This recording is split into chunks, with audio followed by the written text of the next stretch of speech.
name's Kenyon. I work for LPDS, which is the Lancashire Professional Development Service. I'm a teaching and learning consultant in English and history. Today was the Subject Leader Network for Primary History. We have those every term. Today we were looking at the EYFS and the early years curriculum. Really wanted to encourage teachers to move beyond the classroom walls and inspire the children in their local environment. Throughout the year we'll look at Key Stage 1 and Key Stage 2 units. I really want to have a focus on writing in history, chronology, inquiry, etc. Really bringing history to life. Most schools are really seeking to develop their provision in history, and I see my job as helping facilitate that and support the teachers with that. Really want to encourage them to develop aspects of chronology and inquiry, really helping teachers develop a sequence of lessons. One thing that I've discovered when I've been around schools and looked at the outcomes that children are developing is that writing in history is a subject or is an area that needs development. Schools can be very good at paperwork and planning and ideas, but what's really important is helping the children develop quality outcomes and communicating their findings in history effectively. Okay, so most primary schools are seeking to develop their curriculum in history and really inspire the children and develop the children as young historians.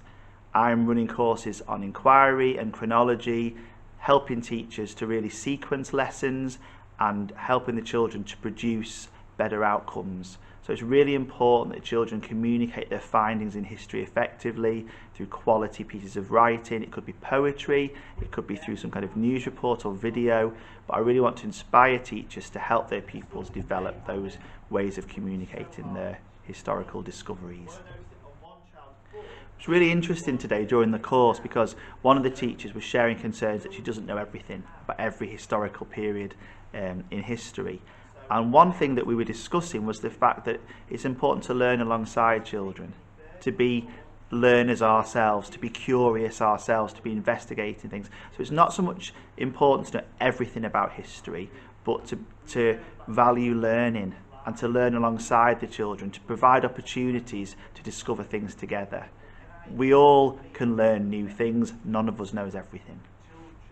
So as part of the course today we talked about inspiring the pupils to be curious about history, and I was sharing a bit about what makes me curious. A big part of that is my own family history. Looking at photographs of relatives I've never met, a photo of my great-great-granddad and my grandma sat on his knee, looking at artefacts from my own family history, things that I remember being in my grandma's back garden and digging things up that I found that belonged to family members, or looking at a ration book or a letter my uncle received after he'd served in the war. So that family history is so important, but also helping the children to research their own family history and discover things, experiencing history all around us.